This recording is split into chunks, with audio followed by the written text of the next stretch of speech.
he's not only available, not only do I have his phone number, he's by the grace of God, he's still alive and coherently, able to speak coherently. So he speaks to me, he's 92. So he says, Ki, I don't want to talk to you because I have done my duty towards my country and I don't want to talk about this at all. And he refused to talk to me. Then we kept calling him.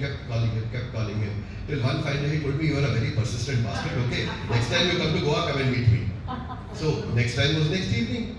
Because we took the afternoon flight and we reached Goa and called him from there and said, sir, baat karni thi. He said, I told you to come to Goa. I said, I'm here. So now please tell me. He said, suppose I don't talk to you, what would you do? I said, I go back. What would you do then? I said, I come back again. And he said, how many times? I said, I told him, till such time as you don't speak to me. I will come back. So this conversation went on for 6 days. And on the 7th day, he finally invited me home. And it was so good. He spoke to me for about 4 hours and gave me a whole lot of literature. Now I get this second set of literature, which is again a godsend. I go through all that.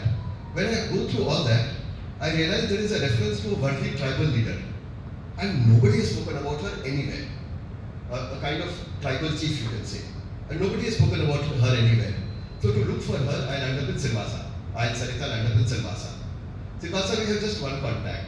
He comes to the station, he receives us, takes us to the guest house, and then we ask him, tell him the story. Ye sab kuch hai. What do you say? He says, मैं आपको उनके घर ले चलता हूँ. And we go into the jungles of Silvassa. We trek there for 3 or 4 days, seeing all the sites where the fighting took place. And I land up at Jethro Ben Gom's residence. In the middle of the jungle, there is a huge hut. I'm talking to her sons, and they speak a Marathi which is not very familiar to me. It's a very localized kind of Marathi. So there are interpreters who are kind of telling us what he's saying.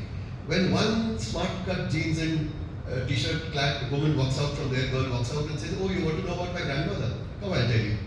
It turns out her granddaughter is a software engineer working in Infosys, and she had come home because there was a work from home permitted. So we got her side of the story. And this is when I started the process of combining it.